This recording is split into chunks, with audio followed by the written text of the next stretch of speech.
All right. After a long day of driving, I like to settle in with a nice warm drink on a cold day and call my friend Colby Hall of Mediaite to ask about his latest pieces because he's been writing a storm as he always does, making a lot of sense and making things that I don't necessarily think are important oftentimes. How Like, about that? yeah, you It's, do. it's, Like, friends I we, read it's friends we've met along the way. Yeah, exactly. I read everything that you write. I'm Thank you. because it's what I try to think this podcast is. Sometimes people say, I didn't think I was going to like that guest, but you have a way of making people interesting. I feel like that's how you what you do with all of your writing and your coverage. And so I want to start with the latest couple pieces that you have over at Mediaite, which deal with the halftime show, the Bad Bunny halftime show. You have a piece titled "The Bad Bunny Halftime Show Reveals the Business of Manufactured Outrage," and then another one titled "It Was Just a Halftime Show. The Meltdown Reveals How Dumb We've Become." And I love that title. But let's start with the manufactured outrage. No, How did let's go because let's do it in order because the first one was basically a reaction to what a crazy sort of bizarre debate that it's engendered. And what it did is it revealed this knee-jerk outrage machine that was entirely on the right. And, this dumb sort of kid rock show, TPUSA counterpoint, there was a time not that long ago when halftime shows were benign institutions that were not weaponized politically, right? They were just like, oh, I mean, it used to be like Up With People and marching bands. And then the history here is kind of interesting. In 92, Fox counter-programmed and put on an episode of In Living Color. And the NFL they realized they lost a lot of ratings. And so the next year they booked Michael Jackson so people didn't leave. And that's where they came up with, sort of let's book artists. And the artists love to do it because they sold they moved units. They sold a bunch of back catalog stuff. And then, in the last few years, the NFL has been very, very intentional about trying to draw in younger viewers and viewers in other parts of the world, whether it be Europe or South America. And so, Kendrick Lamar last year and then Bad Bunny this year, it's a business, it's free market, right? It's yes, capitalism. And yet I just saw a clip of Megyn Kelly going crazy that football is ours and only 40 million Hispanic, sort of Spanish speakers in a country where there's 310 Americans who only speak English. And this was a middle finger to America. Like, really? Like, I mean, it's a halftime show. It's like getting mad at someone's screensaver. Like it's where you like, I just got up to get a drink. There's a guy performing and I don't know it. Like why do we have to let everything engender such outrage? And the reason is because there is this sort of attention, outrage, click economy working in full-blown horror. and that works for a whole bunch of programming like Megyn Kelly and others. But in this case, I don't think the NFL is looking to make a political point, a statement. I think they're looking to make money. The NFL is a giant corporation made up It's of all the most mainstream corporation you could possibly imagine. right. And they're constantly, like everybody else, trying to appeal to different demographics so that they can grow. They want to stay relevant to the people they already have, and they want to introduce their sport to new markets all over Europe and Asia and everywhere else. And Bad Bunny is one of the most popular artists, and that's it. That's the whole game. There was no political correctness or rage baiting from the NFL. It was, can we make money? And they, overwhelmingly succeeded. I think it's fair to say, right? Yeah, and there are two things I would add to that. They did. I mean, they achieved their goal. In the last scene, there was all these sort of flags from South America. That is a great way to appeal the NFL to another continent. That was when I was most outraged, when all the flags of all those countries came out. I do not like Uruguay. Uruguayans. No, but the thing, the reason it's controversial, if it is not because of Bad Bunny. It's because Hispanics are being targeted, profiled by an administration who simply, if you look different or speak Spanish, you lose habeas corpus and you're being rounded up, and then sometimes, illegally shipped off to a concentration camp in Texas. And so it's not Bad Bunny that's the issue, it's the way that we're treating them. The other thing I think that's worth noting is I thought, was it Belinda Carlisle? Is that her name? She sang America the Beautiful, and Charlie Puth sang the national anthem, both of which were not soaring, proud, patriotic versions, but were rather Brandy Carlisle. Thank you. Were reflective and somber, and I got kind of choked up because I think most Americans are in a very reflective, thoughtful time. They don't really love or recognize what our country has turned into. And so those two versions were like, oh man, like a meditation on like, what are we doing, people? And I didn't watch it, but I saw clips of like the Kid Rock stuff. Like, that's the patriotic shit. Like, that's the thing that we're like. I mean, it's so it's so weird. It's such a small audience that they have on the right, and there's such a small supply of artists who could draw at all, much less do a good job. It's very weird to me. My only reaction to Kid Rock was, why him and always him? Is he the only artist who will perform at these kind of right-wing, that was a Talking Points USA event? They only have one guy. I mean, it's like a few, but he's always there. He's not good. No one he lip synced. It was really poorly done, and it's just weird that there's just one guy. Well, it's a good point. I think he checks a lot of boxes. He's a rich white kid from suburban Detroit who is co-opted like the most, sort of minstrel-esque version of hip hop. And he is cool to people who don't know cool. So he's sort of like, it's a weird validating. See, we like this like pretend redneck country rap amalgam that makes no sense and is sort of praised and raps about statutory rape as though that's he's literally not a good guy. So the other column, real quickly, I imagined this sort of, because it just seemed like the outrage around the Bad Bunny thing was like, almost like crafted in a petri dish. And so I wrote like a satirical piece that was like, what are other benign cultural institutions that we can weaponize politically to create conflict and confrontation and divide America? So I go through a list of theoretical, like Macy's Day Parade, and the Puppy Bowl, and water parks and cheeseburgers. We're going to start using cheeseburgers too.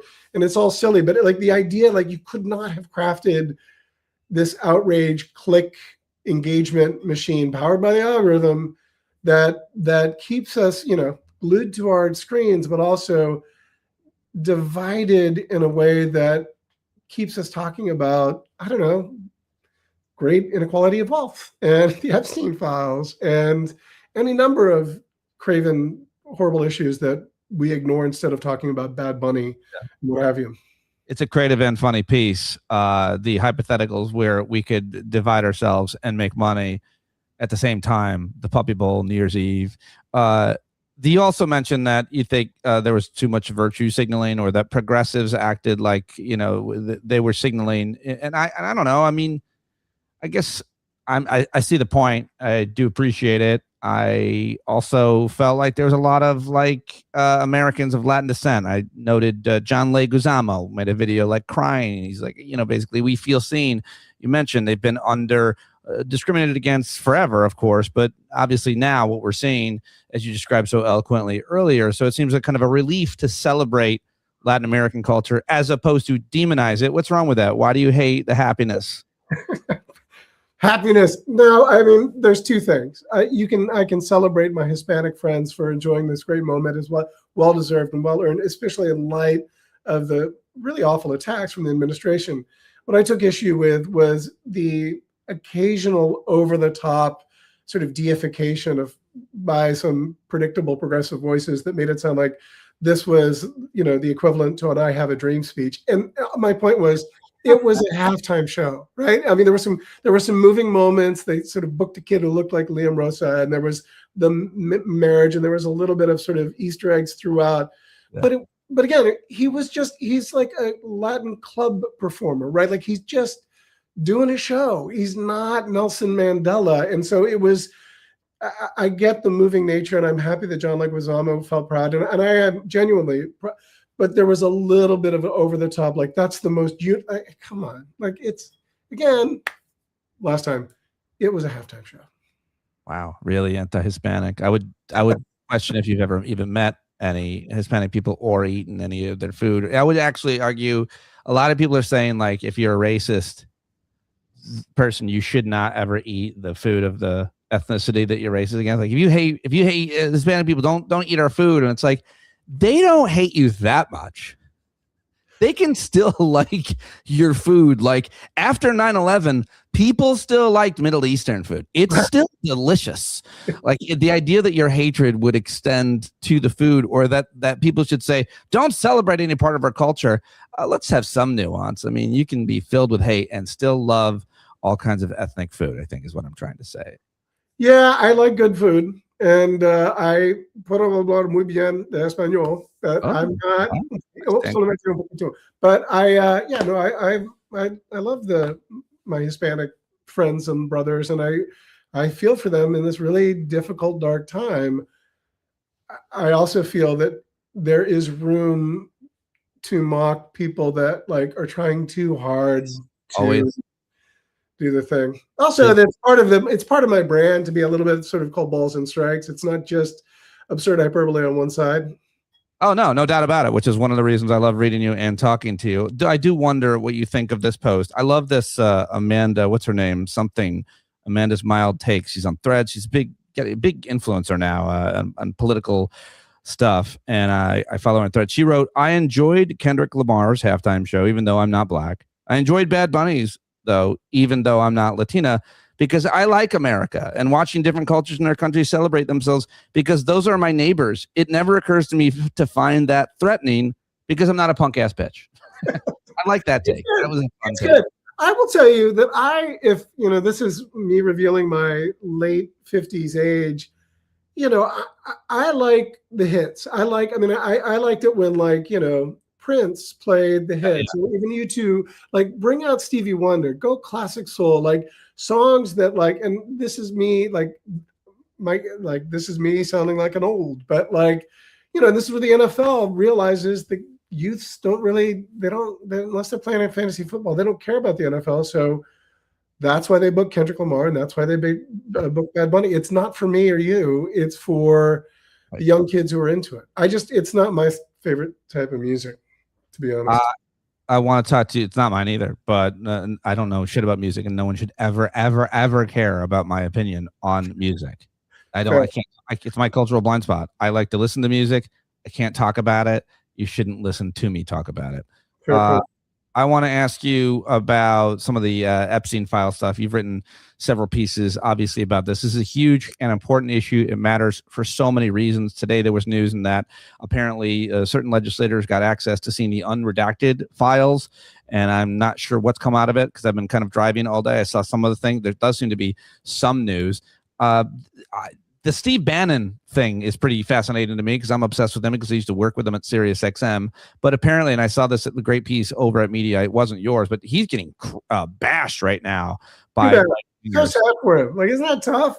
He's getting, because it turns out the takeaway was that after he was while he was being arrested the second time, Jeffrey Epstein, Bannon was saying, well, we need to put out a documentary about it. We need to rehabilitate you. You're no longer a sex trafficker. You're a philanthropist. This was after, I think the timeline here is really, really important because he was arrested, in the aughts. And then it's sort of people are well, there's a lot more there. And he got sort of re-criminalized sort of 2016, 2017. And there were powerful people that still stayed in touch with him sort of in that time, after he had been convicted sex trafficker. And Steve Bannon was one of them. So, not that he really had any moral authority, but he pretends as though that he does to his weird audience who don't think critically. And he's lost any. So this is what I think is most interesting, is that Trump is the MAGA movement has created this sort of monster, a Frankenstein monster, that will never accept no for an answer. Like that's the weird thing about conspiracies. And what started as like QAnon, which was mostly batshit crazy, but was actually like sort of some of the stuff that we're learning or is alleged to have happened around Epstein is sort of strangely adjacent. So you have a lot of MAGA base who are like, wait, what? And it's feeling more and more like a very enormous and explicit cover-up, right? Literally like redacting names of powerful people for no other purpose but then to hide them. Now, a lot of the release files are just tips and allegations and don't necessarily, prove anything. However, some of them do, and some of them are. So, and seeing Steve Bannon sort of lose how he has any credibility to begin with isn't the worst thing in the world. It's kind of lovely to see. That's great. It's really great. And I'm surprised it hasn't come sooner for him, but I hope it continues because he's a very, very influential, powerful person in the movement and a smart tactician. And so anything to marginalize and minimize that dude and his influence is a good thing. And if it ends up being the hypocrisy or just contradiction in terms of the way he tries to carry himself and who he really is vis-a-vis his relationship with Jeffrey Epstein, good. Take it down. You have two pieces. Trump's Epstein problem is a monster of his own making, and it's turning on him. Another one titled Trump's call for the nation to get on from Epstein will only deepen suspicion, even if he wasn't implicated thousands of times somehow, some way, even if he didn't have a history of sexual assault, even if he didn't have this close relationship with Jeffrey Epstein, his behavior to try to obfuscate what is in those files and constantly say, let's move on, is only created more suspicion throughout. But talk to me about the latest. That just let's move on. We said let's get on from it. There's other more important things that we need to talk about. Turn the page.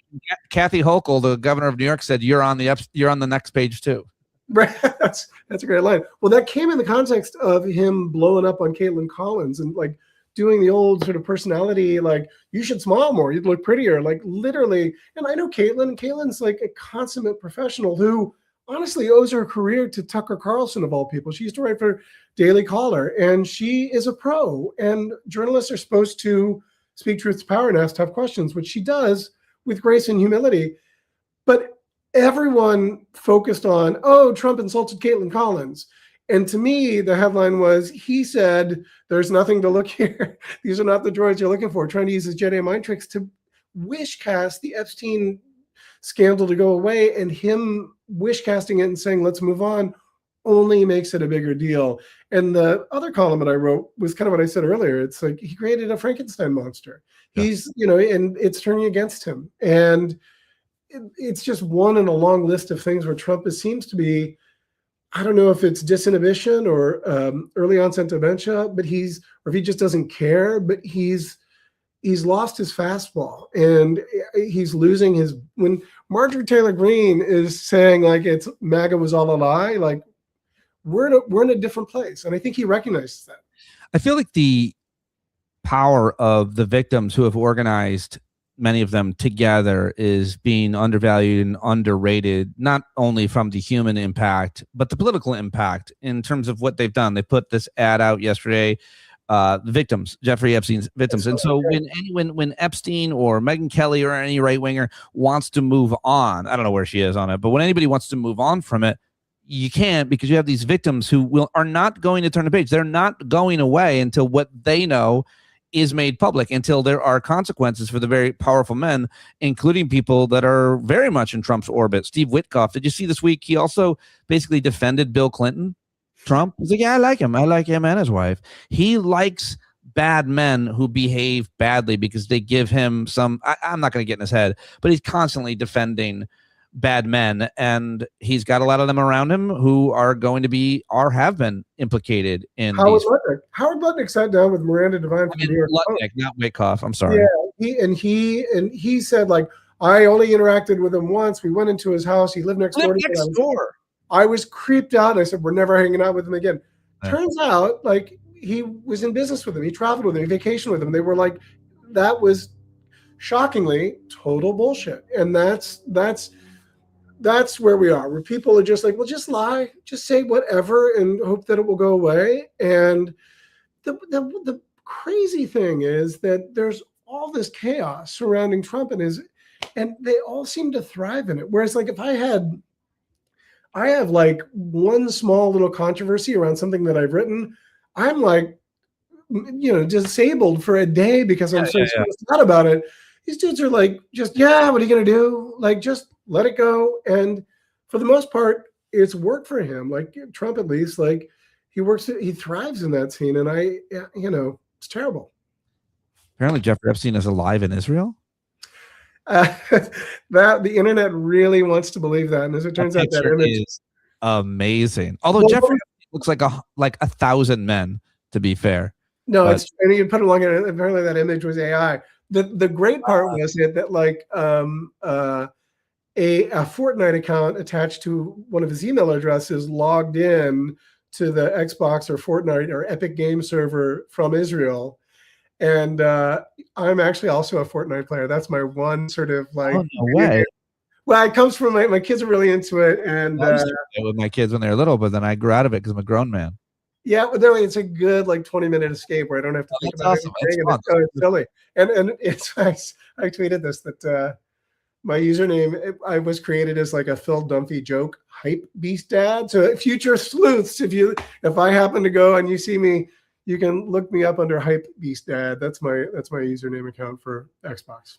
I got to ask you just quickly about the arrest of Don Lemon and what do you think that means, the consequences there?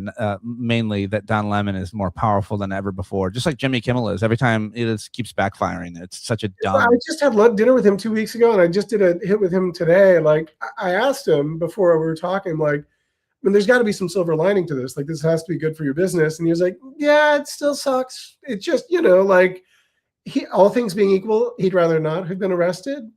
I think that it was clear the way that he conducted interviews and spoke with the parishioners and the minister there, he was doing proper journalism. And, in hindsight, would he have made a different decision about that? Maybe. I do think going into a church is sort of not cool for protesters. And I think that's, that is unconstitutional. I call it like you see it. But, I think in context of the multiple attacks on free speech by this administration, you add it to, sort of the threats to corporate news outlets and the invasion and the search warrant of the Washington Post reporter and going through her electronic devices. Like, this is a chilling effect that is, it's not like authoritarian. It is straight up authoritarian. And when you add in the imperial nature of like trying to invade Greenland or extracting a foreign leader from Venezuela, it goes from authoritarianism to fascism, right? It's just straight up, right? Yes. Right. And, not all fascists are Hitler or Mussolini, but, fascists are bad. And Trump taking over the Kennedy Center, putting his name on top of it, like, what are we doing, people? Like, authoritarian is the word I like to use. I use fascist all the time, right. But authoritarian is the one that I feel like cuts across more. This is not what you want. This is not what you in your country, no matter who is in charge. You don't want it. Yeah, that's why Brandon Carlisle sang America the Beautiful as this elegiac sort of solemn, like, end of like, are we? And I think that, I was at a party with friends and they're like, we're losing our country. What are we going to do? Like, we all seem so frozen. No King's parade or protest. I don't know if that's effective. Like, you got to vote. I think the midterms will turn out well for the Democrats. I think unless something crazy changes, presuming that we're all able to vote, which I think we will be able to. But yeah, and Democrats have to win big because they're going to try to cheat. So everybody's got to vote. There's no doubt that they're going to try to do whatever they can. There's a lot of questions over what they're going to do, and there's a lot of good investigation, a lot of good reporting, and a lot of good resistance to it. The worst impulses of it. Let me ask you about Trump's horribly racist tweet. You have a piece about that. It shouldn't go away. Trump's media allies embarrass themselves defending his racist video. We all woke up to that one over the weekend, right? You just wanted to like wake up in the morning and not have too much trauma. It was Thursday night, and it took a minute for cablers to like. Actually, MS Now jumped all over it. Morning Joe led their show with it. CNN did a good job. Here's a surprising development: Fox News did not cover it. I heard. And initially Caroline Leavitt said it was fake outrage. This is a Lion King send up, and And then, the thing that I think came from Susie Wiles was that it was just an auto roll. Like it was the next video that was playing. If you watch the video, there was no auto roll. It was a very intentional edit that came after this. It was an election conspiracy bullshit where Biden got all the votes. And that's when they cut to this horribly racist image of the Obamas as apes. And, the way that these sort of media surrogates showed loyalty by blaming the Democrats for being outraged, all of it fell apart. And they all looked like assholes for doing it. I will say, like, Megyn Kelly didn't get into it. She didn't say anything. But like the Tim Pools and, the other sort of really like brain dead Trump supporters that just, regardless of what the facts are, they can't wait to go to bat for this guy, regardless. So it is, it was not a proud moment for the country. They all like try to defend it, and then he came out and made comments on it, and he made it just so much worse. Like if it was an accident, if it was a staffer, if it was something, he still could have said, "Listen, I understand why people were offended, and people we should not dehumanize each other." Well, the only thing that's sort of like, he spoke to a black pastor who was a friend of his, and the black pastor said, Trump agreed, understood, and acknowledged how outrageous, racist, and bad this was. Oh, he did. But he didn't say that. But taking it down, there's been a few times where Trump is not. He's like, I heard Tim Scott he's like, my friend Tim Scott seemed to be offended by it. Well, the thing is also he posted it twice, like back to back. One was the original, and one was he like quote posted something else on Truth Social. So, so like it wasn't just one-off mistake. It was a two-time mistake, and it was a flurry of like 30 crazy posts. So blaming the intern or the assistant that isn't going to get fired come on. But again, it's the fire hose of crazy that we'll look back at this a week from now and be like, oh, remember that? Yeah, that was 9 years ago. Yeah. Last question for you, I think, is about the disappearance of Savannah Guthrie's mom, Nancy Guthrie, this horrific, tragic story that is getting a tremendous amount of attention, not only because Savannah Guthrie is a well-known host of Today's Show, but because America is obsessed with a genre of true crime. So when a crime gets committed, and in this case, it's a disappearance, people lock into it. It gets big ratings. People make very, very terrible mistakes, irresponsible mistakes. Journalists, they exploit it. What do you want to say about this horrible situation for this family, and how America is paying attention to it, and how media is covering it? Well, I think media is covering it. I think it's a local news story that has national implications because Savannah Guthrie's sort of influence and notoriety. Also, like you said, the true crime obsession. It's a crazy story it's a movie script we're watching unfold in real time. Right. I think as a result, journalists are supposed to report on things that they know to be true. And what we're seeing now is a lot of irresponsible process journalism. And I made a point to call out Ashley Banfield, who had reported that she's hearing that one of the chief suspects was Savannah Guthrie's brother-in-law. And, the sheriff said, like, that's irresponsible. I have nothing, I don't know where that comes from.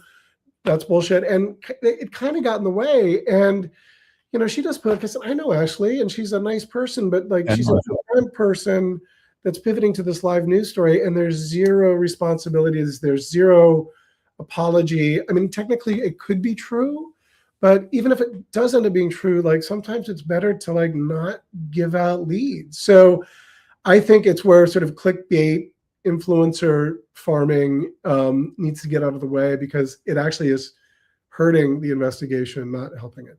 But I hope she's found soon. Yeah, I haven't paid much attention to it, but what little attention I have paid to it is like they seem to have no leads.